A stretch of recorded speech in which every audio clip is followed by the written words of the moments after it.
Hi everybody, welcome back to Small Caliber Arms Review. I'm Richard. It's been a while since I've done a video, and today I'm going to do a video on a scope. I would like to get this thing outside and try it out, but it may not happen today because it's pretty nasty weather outside.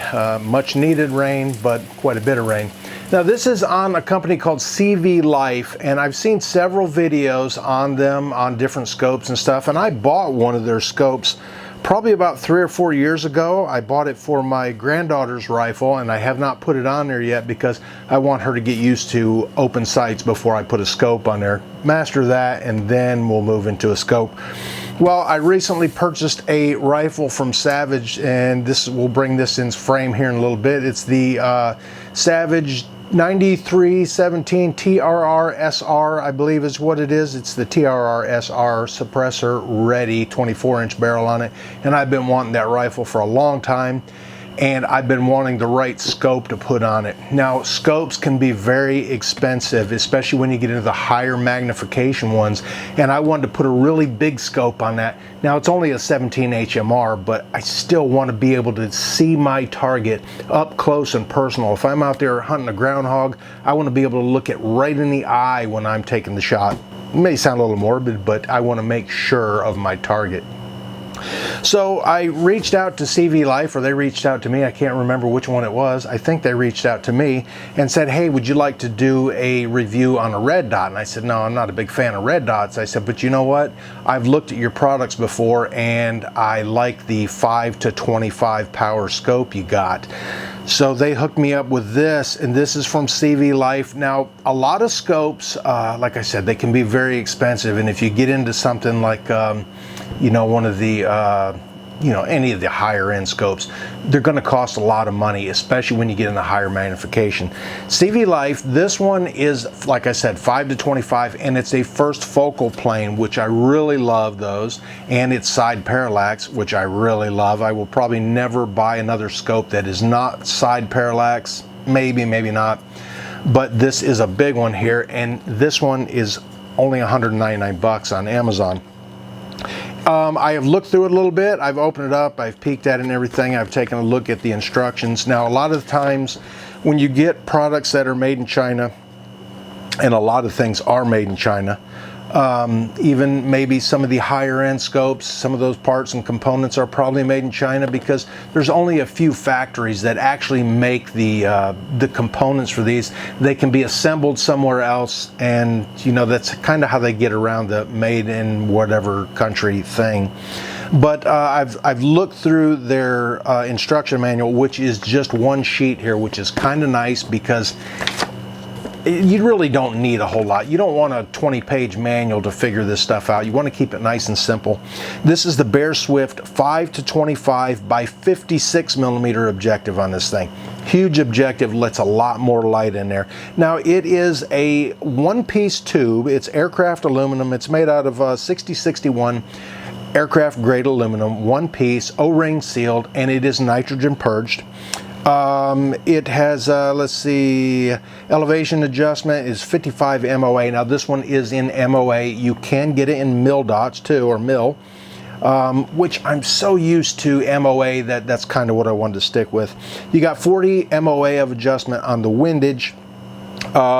Field of view at 100 yards is 23 feet to 4.6, and what that means is if you're zoomed all the way out at 100 yards, you're seeing your field of view, the width of your field there is 23 feet. When you're zoomed all the way in, your field of view gets a little narrower at 100 yards, so then it's only 4.6 feet, so you're really zoomed in on whatever it is you're looking at. 1/4 inch MOA adjustments on this. They are fully multi-coated lens, anti-reflective coating on it.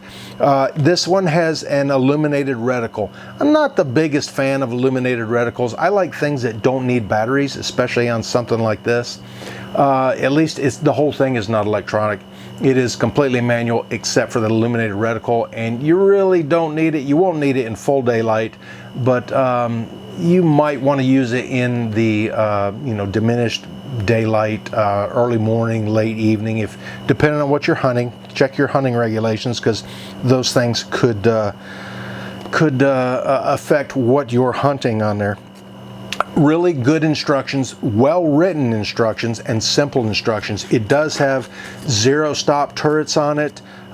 It's got all the features of the high-end ones. It's a nice Christmas tree style reticle in this thing, and like I said, it's first focal plane. So what that means also is that as you zoom in on your target, your reticle gets bigger so you can see things more clearly. Now your lines get a little bit wider, zoomed way out. They're really fine.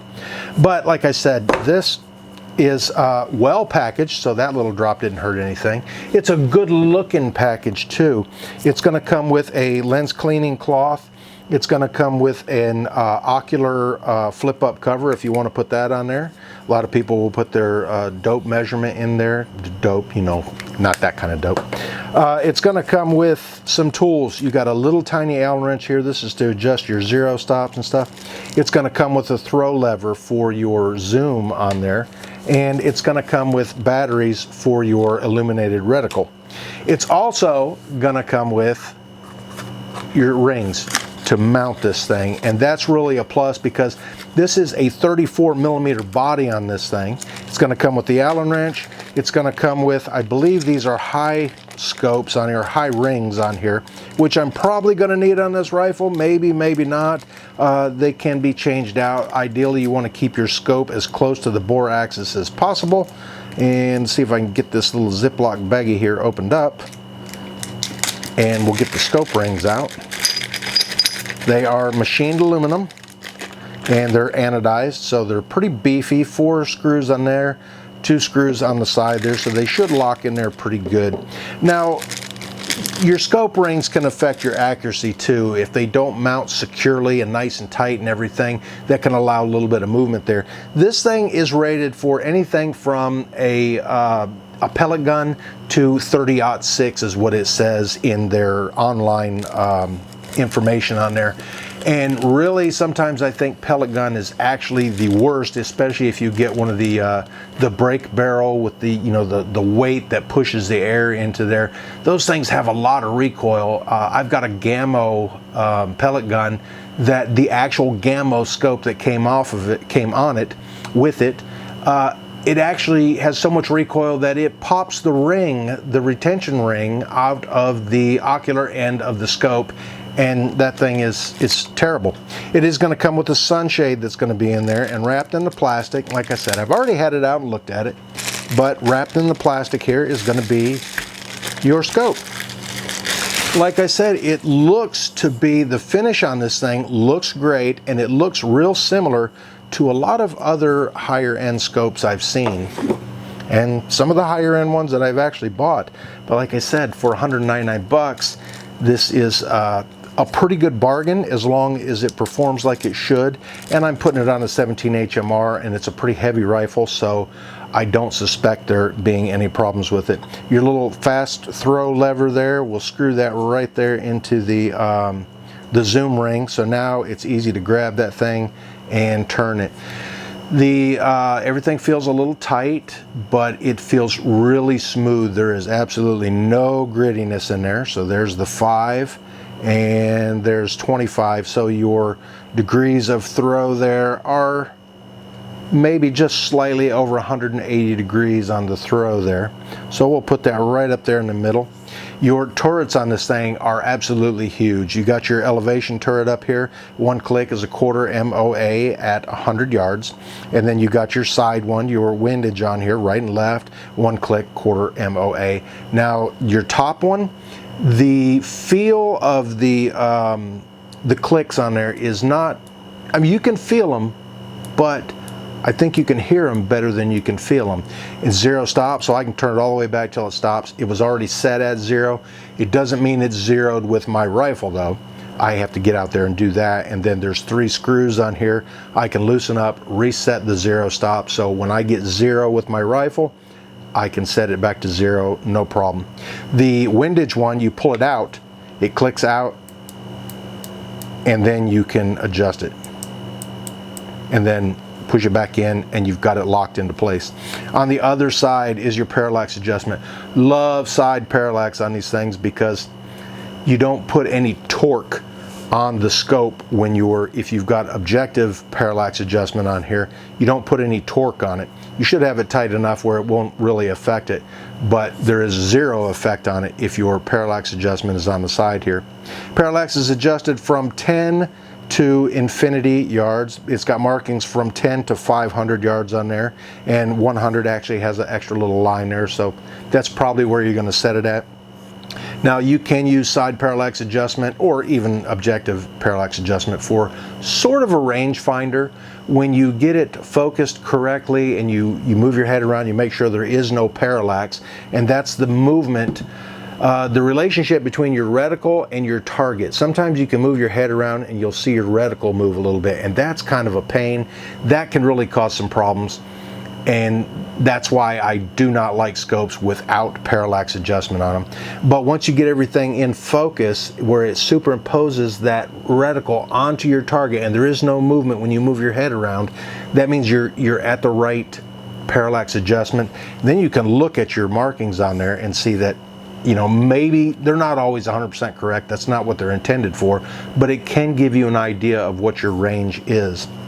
Now I'm going to get all this stuff kind of cleared away here, and I'm going to get the Savage TRR-SR over here, and we're going to put this on there because it's really hard to, I guess, notice anything when you just got the scope in your hand. And like I said, we may or may not get it outside today just because of the weather, but we are going to get it mounted on here. Now YouTube doesn't like me to show you how to mount a scope on a rifle. For some reason, it makes it more deadly, I guess, if you have a scope on there. To me, it makes it more dangerous if you've got a rifle that does not have sights on it. It makes it more dangerous to take it out and shoot it without a scope on it, because you're not going to be able to hit your intended target, at least not precisely. Anyways, let's get everything shuffled around here and get this thing mounted.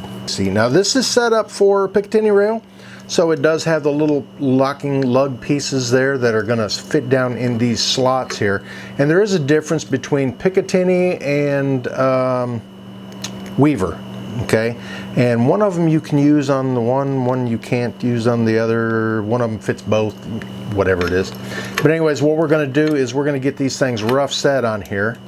And what that'll do is give us an idea of where we need to mount our scope. And anytime you're mounting the scope, you're going to have to tinker with it a little bit to get it just exactly where it needs to be. Now, one of the things I do not like about the TRR-SR is this funky Picatinny rail they've got mounted on here. It's great that it's got the slots on the top here, but it's got some on the side here, and I just don't see the reason for those, because what are you going to mount on there? This is supposed to be a long range 17 HMR, so I mean, am I going to mount a laser on there? Don't want to. Don't like lasers on guns. They work both ways. Not that your groundhog or squirrel or rabbit or whatever it is you're hunting with a 17 HMR is going to be paying attention to that, but I don't know. I think they're kind of useless. There's really nothing that I would want to mount on the side of this thing. If it was a tactical rifle meant for, you know, CQB, yeah, okay, maybe you want to put something on the side there, but really on a long range type rifle, nah, no reason for it that I can see. I'm sure that they make some Weaver bases or Picatinny bases that you can put on there. It's just, it comes with these, so I really didn't want the added expense of, you know, having to buy new mounts for it. Yeah, that looks pretty good right there.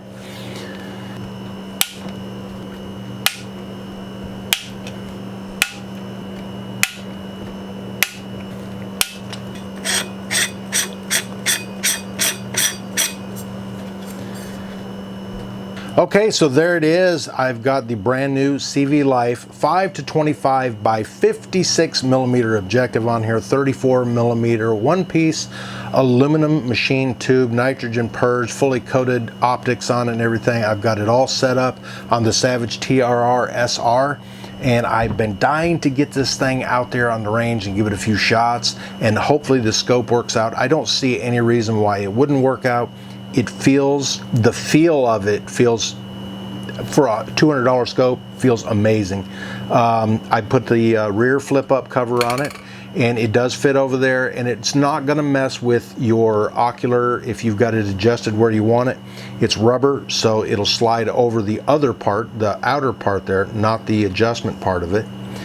And it may, depending on how you've got it positioned on there, it may get in the way of your throw lever on there, so I don't know if I'll keep it on or not.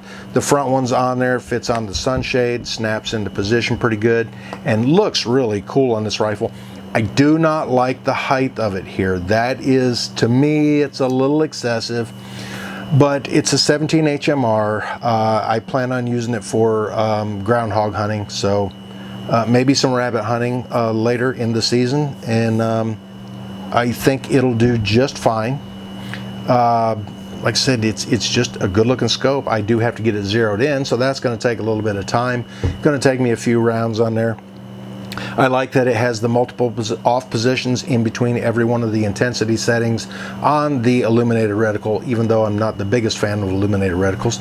I do like that the windage turret locks into place by pushing it in there, and the zero stop on it is a great feature to have. So I don't know how many clicks I just made right there, but all I got to do is turn it back till it stops, and I should be right back at zero. Once I get the rifle zeroed in with the scope, I'll reset the turret on there so that it will always return to zero at my 100-yard zeroing is what I plan on zeroing this thing in. But I think it looks pretty good on this rifle. Other than being a little bit high, the rings could be at least a ½ inch lower, and I think they would be great. I may suggest to CVLIFE that they do that. I do have a contact with them because, like I said, they sent me this, wanted me to do a review on it, and my initial review, getting it mounted and everything, it feels like a good, solid, well-made scope. And for 200 bucks, 25 power magnification on it, I think it's going to be great. Anyways, thanks for watching Small Caliber Arms Review, and come back pretty soon. Hopefully I'll have this thing out on the range and we'll do a video then. It's just today's weather is not conducive to getting out there and shooting. If you could reach up here and hit this button to check out some other videos, hit the little round one down here to subscribe if you haven't already, and thanks for watching Small Caliber Arms Review.